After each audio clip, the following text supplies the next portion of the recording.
Hello and welcome to The Right Idea, where we discuss the people, policy, and politics that drive Texas.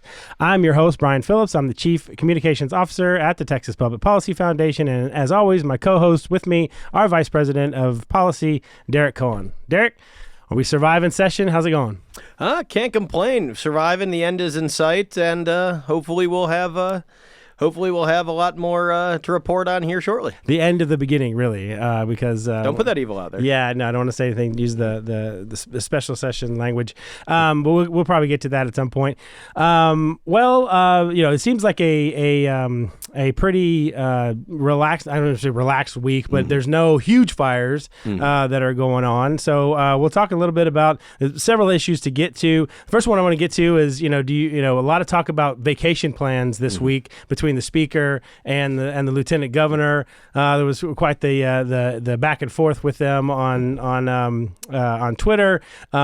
Safe to say that Derek and I will keep our shirts on for the sake of the viewers out there. No, we have a premium option for that. That's right. Yeah, you get to pay. That's the Right Idea Plus. You get that kind of content.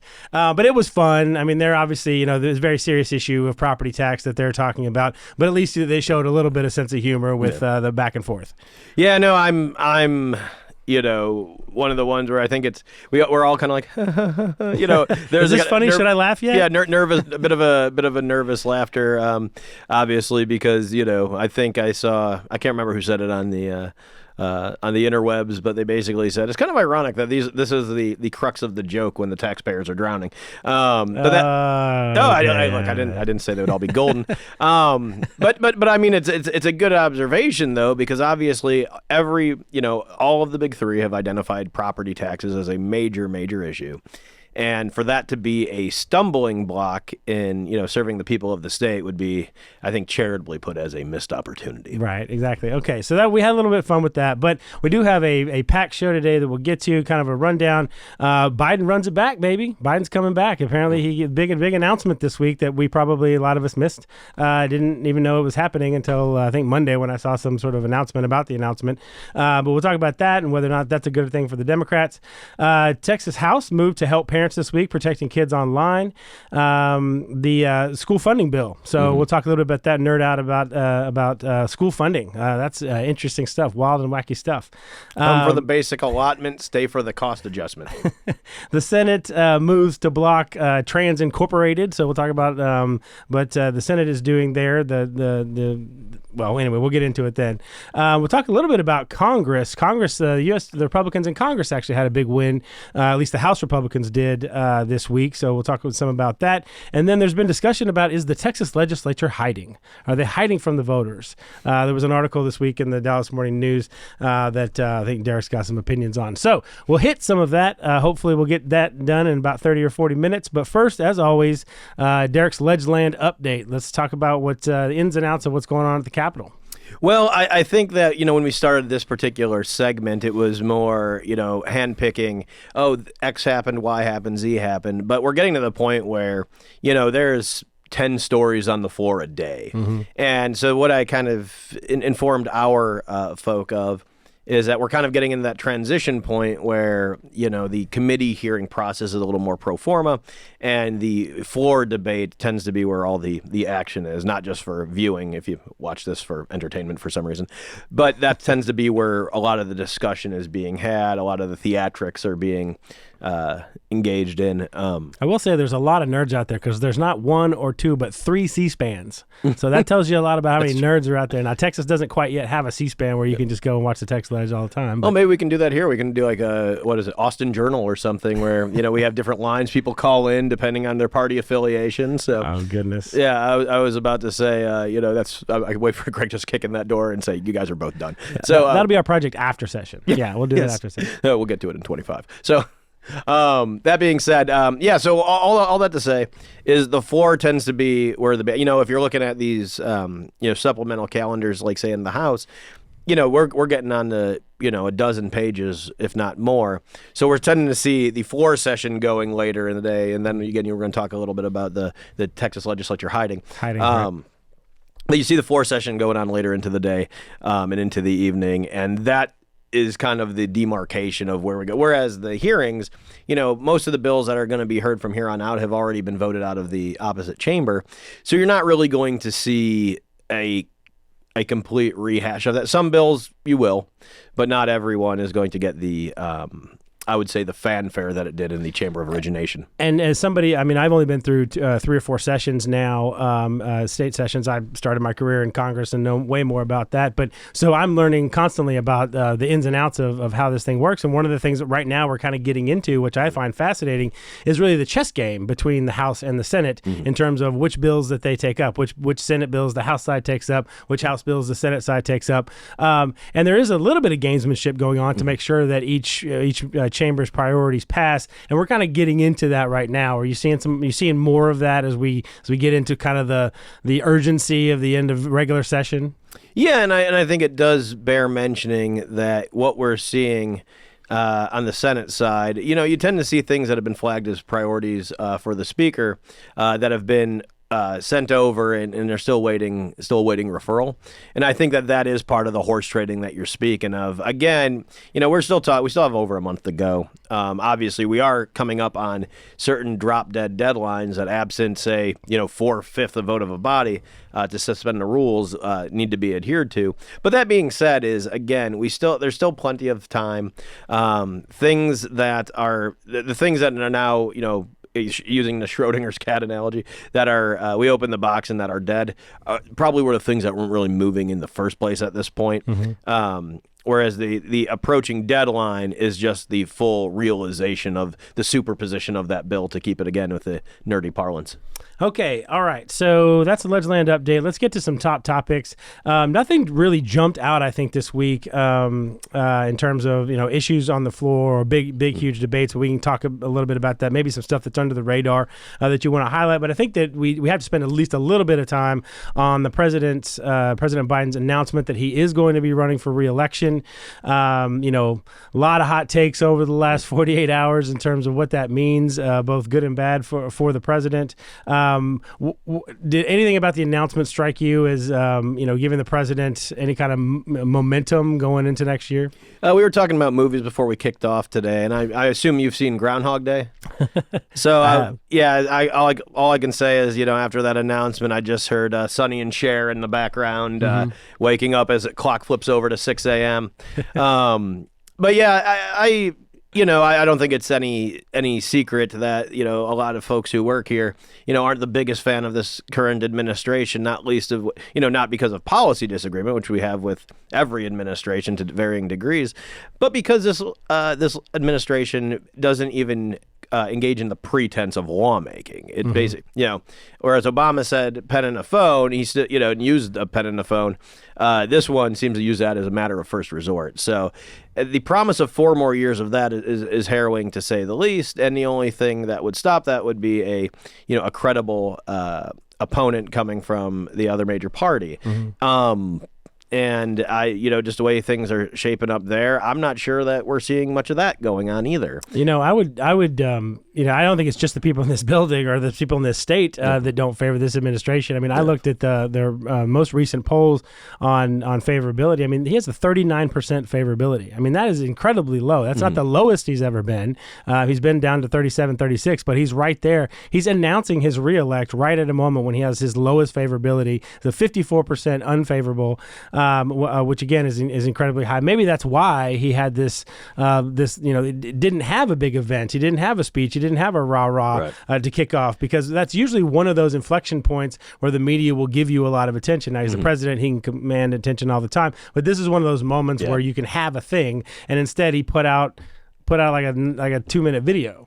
Well, I'm almost wondering, is that going to be are we going to see a return to the basement campaign? Because, Dance with the one that brought you. If it worked once, why is it, reasonable to think that it might work again, especially, as stuff on the other side of the aisle sorts itself out.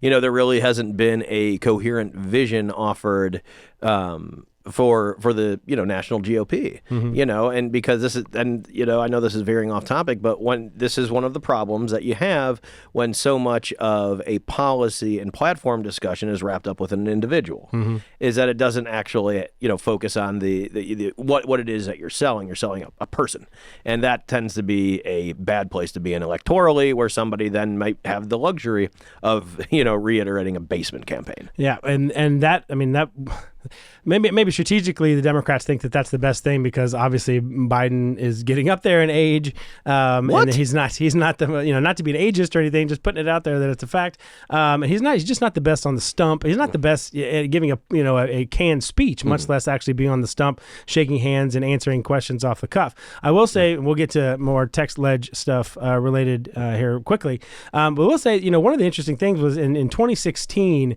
one of the reasons a lot of the insiders or a lot of the analysis post election said, look, there was a ton of interest in what was going on the Republican side. I mean, obviously Trump was new and all of that craziness, but there was a ton of interest because there was real debate. There was a lot of back and forth. I mean, there was Cruz and there was Rubio and some of these guys who were coming up, and people were very interested in what was going on the Republican side. The Democrats, Obama was termed out, so they had a primary too, but it just wasn't as interesting. It was Bernie Sanders versus Hillary Clinton, and so a lot of people weren't really paying. It was Hillary versus not Hillary, essentially. Right, exactly. Yeah. And so even though they still had debates and they still had things and events going on, there was so much interest on the Republican side that inured to the benefit of the Republican ultimately at the end. Now you don't even have that. You have a very unpopular president who is clearing the field. He's already said that they're not going to have any debates, which is that's 5 or 6 opportunities for the Democrats to highlight themselves. Even if it's around these non-debate debates, but they're not even going to have those. Right. And so the interest again, and even if it just turns out to be a 2-man race, which it's not going to be, there will be 3 or 4 or 5 others that jump in the race that make it interesting. But even if it turns out to be just something of a Trump versus DeSantis, that will generate a ton of attention over whatever is going on the Democrat side. So they'll even have that saddled, that they won't have the kind of attention that they even had in 2016.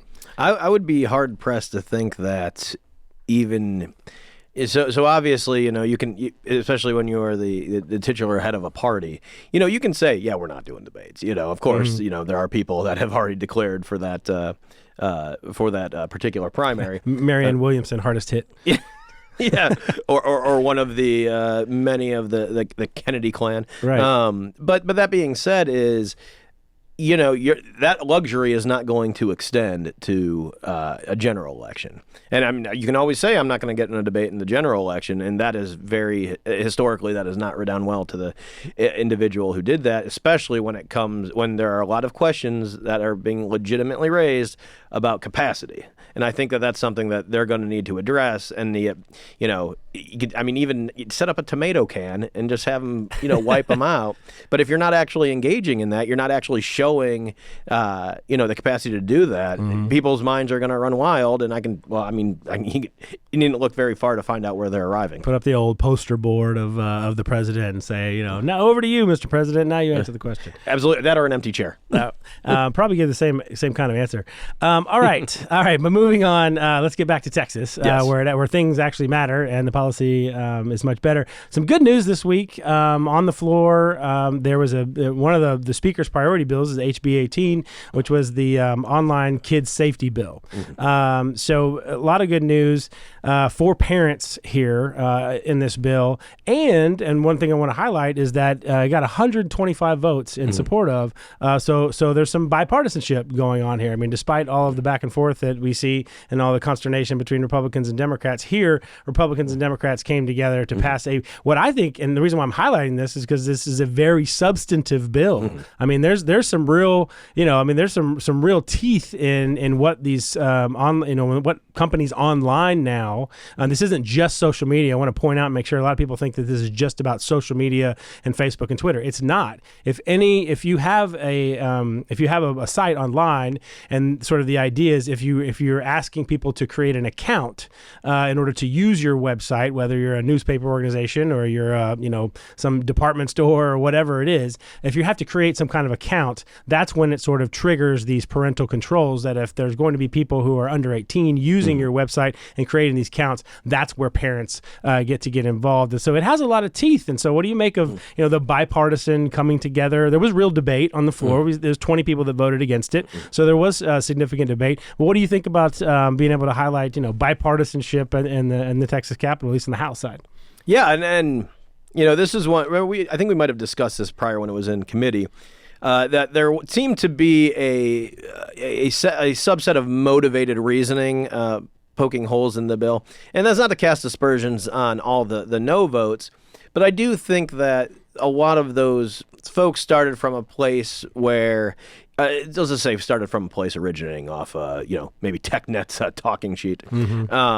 Because the Microsoft, Facebook. in the same items that we've seen in in like kind of, I don't want to say misinformation because that word in and of itself is often used as misinformation, but essentially things that are factually inaccurate or misleading were introduced in the hearing, didn't really take up much purchase with the committee, and then we heard the same things on the floor.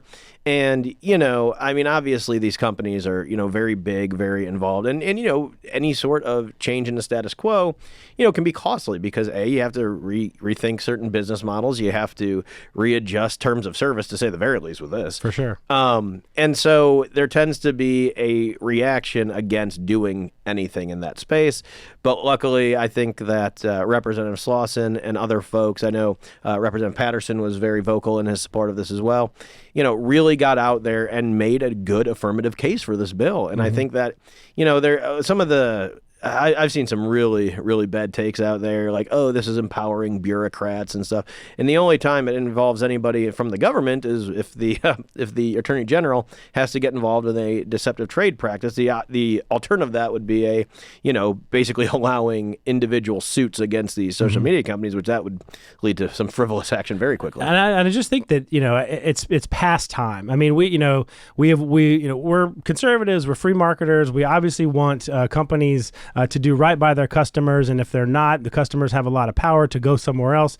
But no one's going to go somewhere else away from the internet. We're all going to be continuing to use the internet, and so I think it's past time with all the studies that are coming out, with all of the just the observable evidence of the effect that it's having on kids, particularly young teenage girls, in terms of depression and self-harm and bullying and all of that's going on. We've known about these things for years now. The studies have been leaked from Facebook and other social media companies that they know that the result of the way that they pitch their products has this kind of detrimental effect, particularly on young minds. And so, I think that this is actually really long overdue, and I'm glad that Texas is really becoming a strong leader on this. Ironically, California actually is a pretty big leader on this kind of thing too. So that was part of the motivation, is to not have California be out there protecting their kids more than Texas is.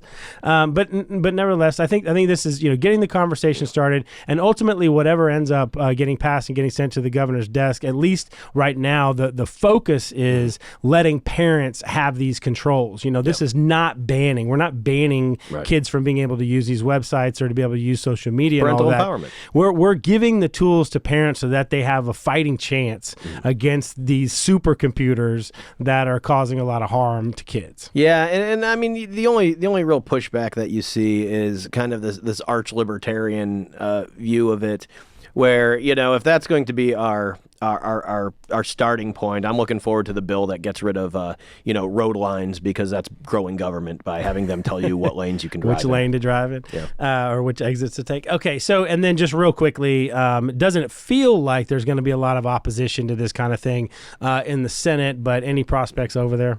No, one important thing to note is that there were 86, I think it was up to 90 when it was actually heard on the floor, 90 co-authors on this bill. And as you know, the heterogeneity of viewpoint in the House is far broader than we usually see in the Senate. And that's because of institutional reason. That's not because everyone in the Senate's a groupthink person, because there are some pretty robust disagreements among the senators. You only need to watch the floor for a day to see that. But that being said, I think that which appealed to such a vast majority of the House will carry over into Senate. Now, might you have 1 or 2 no votes? You may. But that being said, I think you're going to see as robust of a discussion, but as robust of a margin as well. Okay, moving on. We're just going to stay in the House. The next big thing it's actually going on right now. There's a big debate about it, and we're going to get a little nerdy here. Talk about school funding, but I think it's worth bringing up simply because there hasn't been an increase in what's called the basic allotment, and I'll let you kind of dive into tell our viewers exactly what that is. But basically, it's the budget that we give to schools based on their enrollment, so that they can then, of course, fund their operations, and pay teachers is a big one out of that. But what's going on? This is HB 100 is the bill, and tell us a little bit about it. Yeah, and so there has been we've definitely seen some misinformation during the budget. I was pleasantly surprised that only one particular Democrat, a freshman, raised the specter that the basic allotment hasn't been raised since the 80s. Now, again, I wouldn't say math is my strong suit, but 2019, I believe, was at least a little bit after the 80s, wherein in HB3 we raised the basic allotment 25%. It's been raised recently. Now, is that substantive? Is that substantive? Did that get us to even? Whatever the case might be, that's where the debates are having. So what this does is not only it raises the basic allotment, but then also sets it on kind of a general trajectory to go up. And you mentioned, you hit the nail on the head, is that this basically is what we're paying for, without any other criteria or qualification. This is the money that's coming from the state per student. Now, you also have to keep in mind the local ISDs are also supplementing that with this is what they're doing through their M&O taxes as well. Now, increasing basic allotment, I do think that there's an argument for it. The problem is it's happening in a complete vacuum of any other solution in this area. We have not seen a hearing on SB 8 yet, which had a lot of measures to empower parents there as well. We also haven't had a hearing or haven't a floor, or a vote on the various ESA bills. And so what HB 100 is doing very cynically, even if you can agree that increasing the basic allotment is the way that we can make schools solvent. And then I do have to put an aside there. What was the article that said that? It said, which is good news for cash-strapped schools. Show me a cash-strapped school. Right. But that's a whole other thing, and that's James Quintero's beat. Don't want to. Well, cash-strapped school, and then I'll cash-strapped school. But then you look immediately to what the superintendents are making, hundreds of thousands of dollars with all kinds of perks, and you're thinking, well, maybe that's why they're cash-strapped, because they've got a $40 million stadium and a superintendent making $500,000 a year. Yeah, administrative bloat is real. I mean, now again, across a large school district with one superintendent making $350,000, be that big of that. I mean, it's just not that big of a percentage. Doesn't mean it's justified. It's just not that big of a thing. Yeah, exactly. No pun intended. Yeah. All right, moving on. I was about to say, where's my bell? But that being said, is even if you can agree that increasing the basic allotment is the way to go about this, what is not being done? There's no additional accountability. There's no additional spending restraints. There's no additional improvement in quality of the education delivered. Though I will say, asterisk, that this does provide for teacher training. Or, it has money dedicated for that. The problem, of course, being is that, again, it's just whenever there's a problem with government and the answer is just more money, right, that is never ever an effective way to look at anything. And so that's the problem, I think, with this particular bill. Not that it doesn't identify and address a serious issue, is that absent movement on other bills in this area, is that all it is just going to be a sop to the actual districts in and of themselves. So at the better, I guess, not to be too despairing about this, but if this were to pass and some of the other teacher pay, retired teacher increases pass, all we're saying is now we have better funded schools that are failing that we're locking these kids into. And we talked about this when we kind of went in depth on teacher pay when that was a big debate, and you're absolutely right. I mean, look, we can all agree. We can sit here and say, look, teachers are an incredibly important and teachers do need job, to get paid more, but we got all this administrative bloat. out? Yeah, I mean, you look at the cost of living in Austin, how somebody can make $35,000, $40,000 a year and live in Austin, or in order to teach. I have no idea how they're doing it. So maybe we can all agree they need to get paid more. It doesn't address any of the issues. That does not address any of the issues that parents are demanding the legislature act on. And then we talked about that at transparency and the quality of the schools and respect for parents and their concerns about what's going on in the classroom and all of that curriculum transparency. This doesn't address any of that. And shoveling more money into the system, sadly, seems to be the only approach that both chambers seem to agree on. But look, the left is always clamoring for more money. The left is always saying, they're always saying it's underfunded, but they never tell you how much by it's underfunded. I guess at the very least, this will check a box of some kind and say, look, we put more money into the basic allotment. We put more money into teacher pay. We did 13th check and all these other things. At the very least, there's a It checks a cynical political box, but it's Right. not. A, it's not going to solve anything. B, none of these problems are going to go away. And C, I'm not a gambling man, but I would guess that these same interest groups are going to be back next session as well as the one after that, until we're all dead and buried, looking for that exact same concession at a higher level next over time. and over again. Okay. Yep. All right. Well, let's move into the Senate. And I think I thought this was pretty interesting. I mean, they're doing a lot over there, but I wanted to highlight a bill from Senator Bob Hall that passed out of the Senate. It got 20 votes over there. Maybe I got my numbers wrong, but it did pass out of the Senate, and I wanted to highlight it because I think it's an interesting way to get at an issue. We've talked a lot about the gender modification issue of minors and how the substantive debate over that is whether or not minors or whether or not doctors should be able to provide that kind of treatment or whatever to minors. Obviously, the majority of Texans believe that's not the case. They're working in the Senate and the House to ban that practice right now. But one of the other interesting things, which people forget about, is a lot of the motivation for why this thing has exploded is not just because more people are coming out as trans, or you've got this sort of social contagion. It's because it's being pushed by people who stand to make a lot of money off of it. It's the providers, it's the insurance companies, and that really is when you look at the history of where this issue came from, you'll see a lot of discussion about that there's a lot of investment in the clinics and places like that, where there was only literally less than a handful of clinics 5 or so years ago. Now there are dozens and dozens of these gender clinics all over the country being funded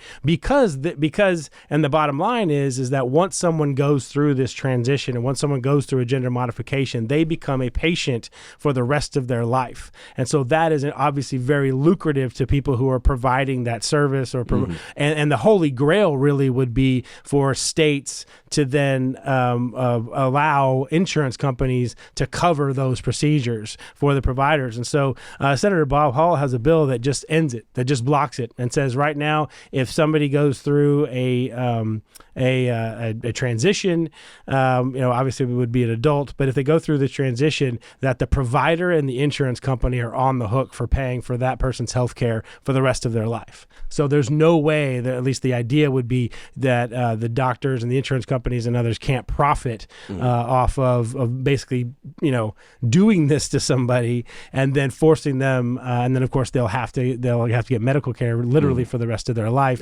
and pay hundreds of thousands of dollars over their lifetime per patient. And so this one covers detransitioning as well, correct? Right. Yes. Yeah. But yeah. Right. But that's a sort of the kick in the rear at the end of it is that while it forces the insurance companies to pay for all the medical care for transitioners, it actually does cover detransitioning, or allows insurance to cover detransitioning. So what do you make of this bill? This one's kind of under the radar, but I think it really gets to kind of the heart of where a lot of this is coming from. Yeah, and so I haven't been following it terribly closely. Obviously, the ones the ones on the practice themselves have gotten much more fanfare, but I think that again, this is something where regulating the incentive structure here is important because you mentioned social contagion, and that I do feel is part of it. But again, it's basically this unflinching acceptance of this as reality that again hasn't been around until like 5 minutes ago, wherein we're doing it now. Again, the one quibble I would have with this is that this, and again, that's not to say I'm quibbling with the bill, but the one thing I would point out is that this stipulates to the fact that this is valid medicine, that this is valid science, when in fact that's really the animating precept of SB 14. In the House bill as well. And so I think that is getting a little bit mixed in the shuffle, but is it a bank shot to address that as an issue? Absolutely. And I think that, Senator Hall has been very vocal on this. I think he's been shown a lot of leadership in this space. But so you're saying that by doing it this way, it may actually validate the science then inadvertently? Because no. I don't believe in any sort of transitive property of that. What I'm saying though is that in order for the narrative that would need to exist for this to be valid, saying, okay, look, we all can agree that transitioning is a thing. It's science backed, it's medicine backed, everything. But here's the insurance argument for that. Now I don't, and I'm not putting words in Senator Hall's mouth, because I think that would be giving a very dim, limited view of his particular motivations for filing this bill and addressing what needs to be addressed. And so I just think that again, that is part of that, and as part of a holistic solution, it'd be good. But I think that this needs to happen in tandem with SB 14 as opposed to in lieu of it. Which I don't think he would argue either. And what we're hearing, and to that point, we're hearing just a little insider info. We're hearing that SB 14, the bill that passed out of the Senate, will hopefully be debated next week on the House floor, which would be great progress for that particular issue. Yeah, I haven't seen anything to that effect, but there's rumors up at the Capitol being what they are, and I don't never want to count those chickens before they hatch, but that would be, I would say, especially at this particular part of session, a titanic floor discussion. And if it were, I think that would be one of the first Senate priorities, right? One of the low number bills that's gone and made its way through the House. I'd have to check, because I know there were certain things that were part of the governor's proclamation, say with school safety, that had to do with getting information into NICS. That would be the Huffman-Leach bill. I believe, because talk about with little fanfare, that was essentially a records keeping bill. But I'm a good bill nonetheless. So it might not be officially the first, but it certainly would be one of the highest priority, or the highest. It would definitely be one of the most noticeable, yes. Noticeable, yeah. Okay, all right. So we're going to move out of Texas just for a second, because I do want to highlight, again, I'm kind of a Congress critter from back in the day, as my friend Representative Chip Roy likes to call them. And so I did want to highlight, there's not much good news or really anything of any substance that comes out of D.C. I've talked a lot about being super cynical about what goes on up there. Washington's fundamentally broken, yada, yada, yada. But the House Republicans yesterday did get a fairly significant concession. The debt limit, and I won't go into, for followers of politics, the debt ceiling is its own monster, and there's always a debate every couple of years about having to raise the debt ceiling, and conservatives are always like, hell no, we won't go over my dead body. And so there's always a big fight of it. When they discover that inner fiscal restraint every so often. Every so often they get it. And usually what happens is that Republicans will ask for a number of concessions and say, look, we'll go along with the debt ceiling, because the reality is the money's already been spent, and so they basically have to, otherwise you put the full faith and credit of the country at risk. So it's kind of a parlor game, and so Republicans usually get rolled on this because they know they have to raise the debt ceiling, so they ask for all these concessions or all these things. Democrats say absolutely not, and then Republicans say okay, fine.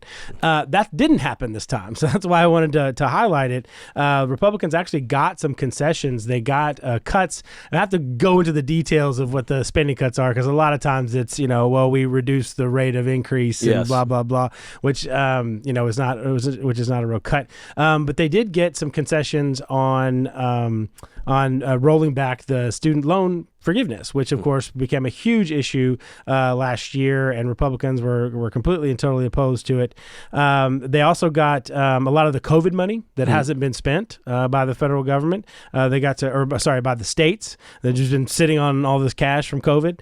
They're going to get to claw back some of that money, and hopefully use it from the cash-strapped schools. Maybe even from the cash-strapped schools. Who knows? And then oddly, work requirements for social welfare, in order order to get welfare benefits was included along with a few other things. But I think it's just interesting that, Republicans, I guess it's April or almost the end of April, and they've had Congress now for 4 months, and this seems like they're just finally figuring out how to flex their muscle a little bit on some of these debates. But this is a welcome thing that the Republicans are at least fighting over these next 2 years going into the next presidential election. To your point about not having a vision, Republicans not having a vision to counter whatever Biden's going to run on, this might help, create some of that.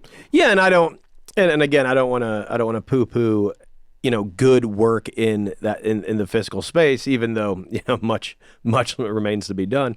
But it can't. Again, there needs to be an actual explanation for this. It can't just be returning to the party of no and throwing out the anchor.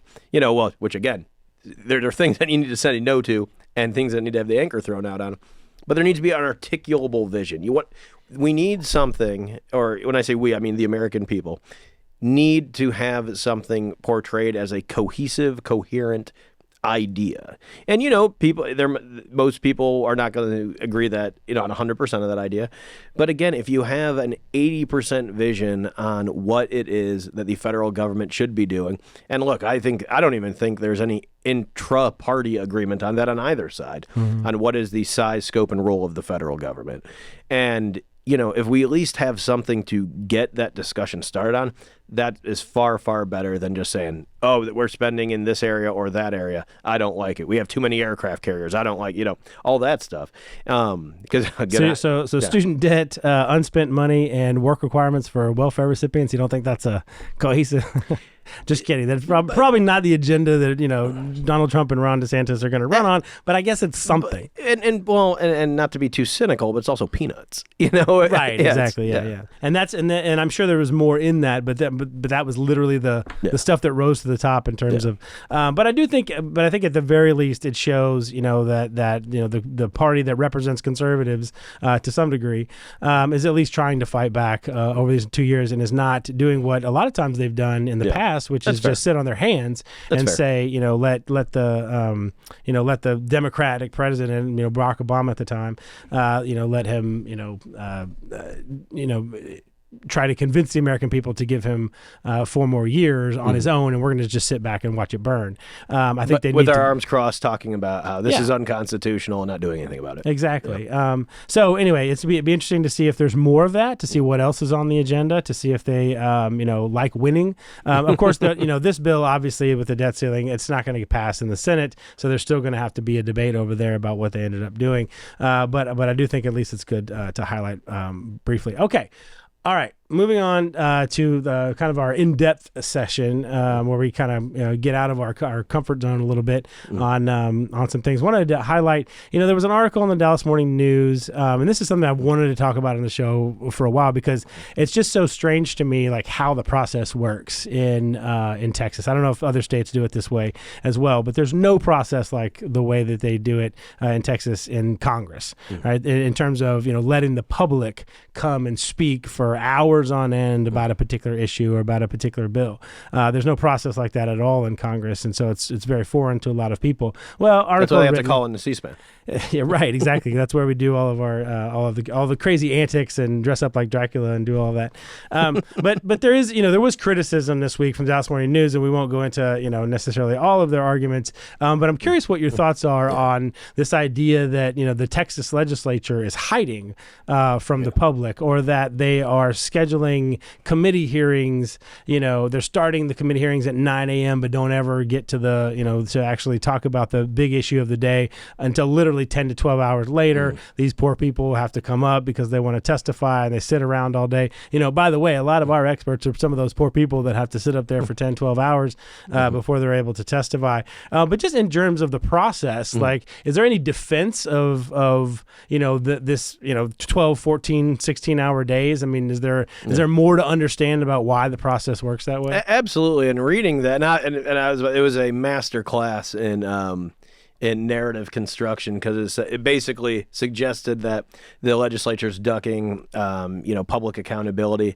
It had a picture from the lightning storm the other day on the front, very ominous looking, kind of looked like Dracula's castle, Again, not a reference to an individual who testified the other day. But what I did in I don't reading, think he was technically Dracula, but he was some kind of. He could vampire. identify as Dracula. He could. He was an ass.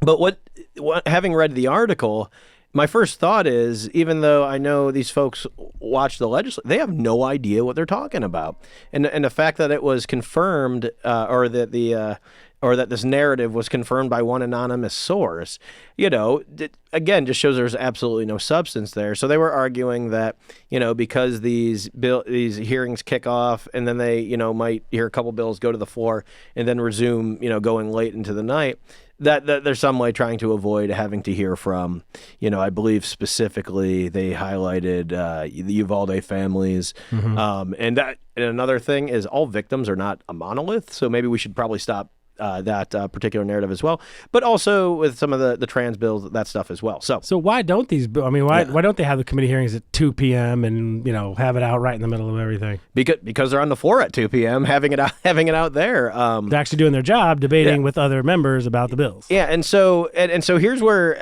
I do think that because we talked about the Community Safety Committee, I think that's what kind of gave false credence to this. So they gavelled in one day, I think it was at 8 or 9 a.m., and then had to adjourn to go to the floor at 10. So what the Community Safety Committee is, and again, we've discussed this before, it's the one that has all basically the gun bills, because that had been broken off from public safety, which had a lot of the gun bills prior to, but now public safety is focusing more on policing, homeland security, so on and so forth. But the problem is, again, like I said, is it borrows a lot of members from the other committee, including the chair. So they gavel in at 8 or 9, they hear a couple bills, and then they adjourn and go to the floor. They come back after a long floor session, and then they don't get to, I think, the Uvalde families until 9 on. But I don't want you to skip over that. They adjourned and they went to the floor to discuss a bills. recess technically, but yeah. So they went to the floor to discuss and vote on bills that are already on the floor. Yes. And amendment process and all of that stuff. So it's not like they're just going back to their offices and having lunch for 3 hours. They're doing their jobs, right? Yeah, and the thing is, again, here's where it shows that the people that were writing this article and the source they talked to has no idea what they're talking about, because the idea, especially with that particular hearing, was you want to clear as much of the brush out because every bill on that particular posting was not Uvalde related or, are we pro 2A, anti 2A related. And so trying to clear out some of that brush so you don't actually have to then litigate that bill, in front of the other ones as well. And then the order that bills come up is very deliberate as well. So first and foremost, most committee chairs will give deference based on seniority. And that's for multiple reasons. A, somebody with a lot of seniority is probably chairing another committee, or at least has a very high-ranking position on another committee that might be going at the same time. So being able to come in, knock those bills out, and get back to their committee is seen as something that we should try to accommodate. Another thing is a lot of the bills that were in front of that committee were carried by bomb-throwing backbenchers. So you definitely see, again, with the priorities going towards seniority, that moving further on down. Secondly, that if there is a bill being carried by a chairman or somebody higher up on that committee, a vice chairman, those tend to go later in the day. In fact, it's almost customary that the chairman or chairwoman's bills, depending on the committee, are the last to be heard. Mm-hmm. Because, it would look just the look of it would be bad if you show up to a committee and a chairman's like, okay, we're going to go through all my bills, and then, we'll get around to the other ones. And I won't make you throw any names out on who those bomb-throwing backbenchers are. Keep your job. Yeah, exactly. But again, it's because they not only lack for seniority, but these are also bills that are contentious. And here's the thing. If you split a testimony in the middle of it, that would have all sorts of procedural issues. So if you pause on a bill and come back to it, right, you're engendering a lot of problems with that as well. And so all this stuff just basically creates a smokescreen of what actually happens. And the thing is, yeah, sometimes it does, very contentious bills do go late.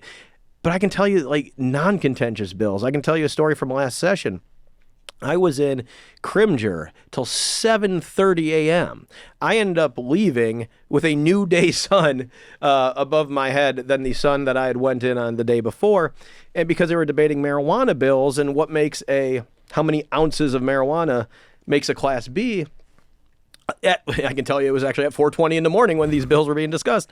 But all that to say is these are the kind of things, this minutia is what was being debated, late into, in the hours of into the hours of the dawn. And to say that this is because they, I'm not saying, I think it was Chairwoman Collier at the time, I wasn't saying, oh, what's she hiding hearing these marijuana bills at 4 a.m. Mm-hmm. It wasn't. That was the time that they got around to it. And a lot of the individuals who brought that again did lack in seniority, but were off the committee, so they weren't the ones actually putting it out there. And so there are many, many reasons for that, many of which are more explainable than this, than the circus they're trying to say is to avoid this. But I will also say is that, especially in some of the more contentious ones, the gun bills, the transgender bills, these are things that that take a lot of attention, and people stay for those. And there's hundreds of people that sign up to talk about this. Yeah. So no matter when you start, they're going to take hours. So do we cut? So what do we do? Do we stop the members from voting on the floor? Do we cut off, a different group of the people there to testify on it? Limit the number of people who can speak. I mean, all of these would create a new kind of outrage. And they both have parties on both sides of the bill, so it's not, the people that were testifying in support of those bills were equally as marginalized, if we're going to use their logic. Is there often discussion about the process? I mean, it's not ideal. I mean, it's certainly not perfect. There's always somebody who's going to have some reason to gripe, or there's, by the nature of letting everybody who wants to talk about a bill come in and talk about it, that isn't necessarily going to mean certain things, particularly the controversial issues,